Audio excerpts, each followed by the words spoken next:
Okay, we're ready for the last chapter of the book, chapter 20 of Where the Red Fern Grows. The following spring, we left the Ozarks. The day we moved, I thought everyone would be sad, but it was just the opposite. Mama seemed to be the happiest one of all. I could hear her laughing and joking with my sisters as they packed things. She had a glow in her eyes I had never seen before, and it made me feel good.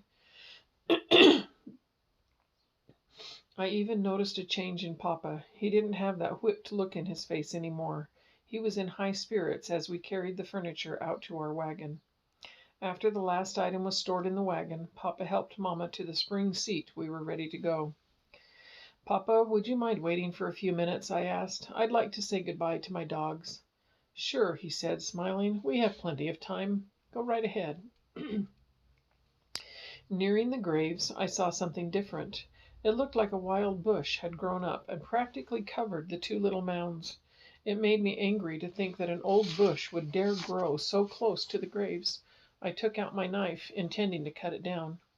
When I walked up close enough to see what it was, I sucked in a mouthful of air and stopped.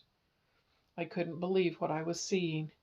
There, between the graves, a beautiful red fern had sprung up from the rich mountain soil. It was fully 2 feet tall, and its long red leaves had reached out in rainbow arches curved over the graves of my dogs. I had heard the old Indian legend about the red fern, how a little Indian boy and girl were lost in a blizzard and had frozen to death. In the spring, when they were found, a beautiful red fern had grown up between their two bodies. The story went on to say that only an angel could plant the seeds of a red fern, and that they never died. When one grew, that spot was sacred. Remembering the meaning of the legend, I turned and started hollering for Mama. "Mama, Mama," I shouted, "come here, and hurry! You won't believe it." In a frightened voice, she shouted back, "What is it, Billy? Are you all right?" "I'm all right, Mama," I shouted, "but hurry! You just won't believe it." Holding her long skirt in my hand, and with a frightened look on her face, Mama came puffing up the hillside. Close behind her came Papa and my sisters. "What is it, Billy?" Mama asked in a scared voice. "Are you all right?" "Look," I said, pointing at the red fern. Staring wide-eyed, Mama gasped and covered her mouth with her hand. I heard her say, almost in a whisper, "Oh, it's a red fern, a sacred red fern." She walked over and very tenderly started fingering the long red leaves. In an awed voice, she said, "All my life I've wanted to see one. Now I have. It's almost unbelievable." "Don't touch it, Mama," my oldest sister whispered. "It was planted by an angel." Mama smiled and asked, "Have you heard the legend?" "Yes, Mama," my sister said. "Grandma told me the story, and I believe it too." With a serious look on his face, Papa said, "These hills are full of legends. Up until now, I've never paid much attention to them, but now I don't know. Perhaps there is something to the legend of the red fern. Maybe this is God's way of helping Billy understand why his dogs died."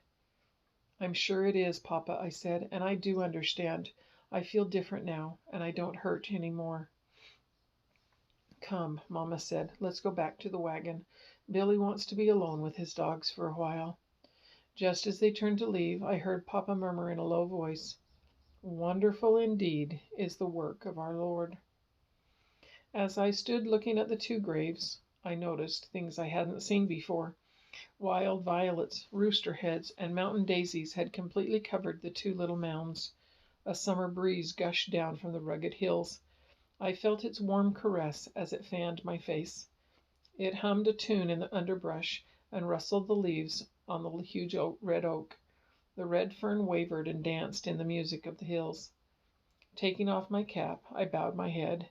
In a choking voice I said, "Goodbye, old Dan and little Ann. I'll never forget you. And this I know.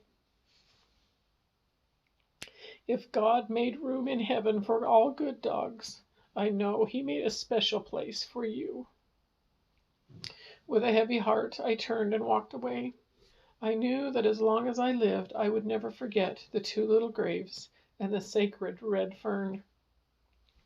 Not far from our home, the road wound its way up and over a hill. At the top, Papa stopped the team. We all stood up and looked back. It was a beautiful sight, one I will never forget. As I stood and looked at the home of my birth, it looked sad and lonely.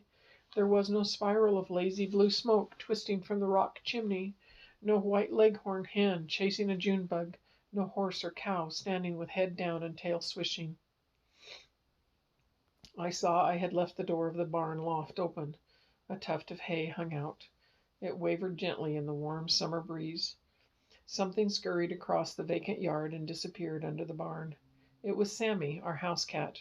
I heard my little sister say in a choking voice, "Mommy, we forgot Sammy." There was no answer. To the left I could see our fields and the zigzag lines of rail fences. Further down I could see the shimmering whiteness of the tall sycamores. My vision blurred as tears came to my eyes.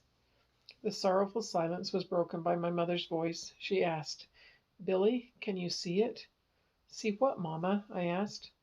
"The red fern," she said. My oldest sister spoke up. "I can see it," she said. Rubbing my eyes, I looked to the hillside above our home. There it stood in all its wild beauty, a waving red banner in a carpet of green. It seemed to be saying, "Goodbye, and don't worry, for I will be here always." Hearing a sniffling, I turned around. My three little sisters had started crying. Mamma said something to Papa. I heard the jingle of the trace chains as they tightened in the single trees. Our wagon moved on. I have never been back to the Ozarks. All I have left are my dreams and memories. But if God is willing, someday I'd like to go back to those beautiful hills. I'd like to walk again on trails I walked in my boyhood days. Once again, I'd like to face a mountain breeze and smell the wonderful scent of the redbuds and pawpaws and the dogwoods. With my hands, I'd like to caress the cool white bark of a sycamore. I'd like to take a walk far back in the flinty hills and search for a souvenir, an old double-bitted axe stuck deep in the side of a white oak tree. I know the handle has long since rotted away with time. Perhaps the rusty frame of a coal oil lantern still hangs there on the blade. I'd like to see the old home place, the barn and the rail fences. I'd like to pause under the beautiful red oaks where my sisters and I played in our childhood. I'd like to walk up the hillside to the graves of my dogs. I'm sure the red fern has grown and has completely covered the two little mounds. I know it is still there, hiding its secret beneath those long red leaves, but it wouldn't be hidden from me, for part of my life is buried there too. Yes, I know it is still there, for in my heart I believe the legend of the sacred red fern. So that's the end of Where the Red Fern Grows. We've talked before about the theme of a book. What did the author want to teach us? Think for a minute of what you think it could be. I think that the theme of this book is love and undying devotion. That's what old Dan and little Ann showed to each other, because Dan wouldn't eat without little Ann, and they would fight for each other. And then their love and devotion for Billy, and Billy's love and devotion for his dogs, and all the things that he did to work for them and to be a part of their lives and help them after they died. So while it is sad, it also tugs at our emotions and gets us to feel something of love and devotion, and to help us understand that's maybe a thing that we want to work for in our lives.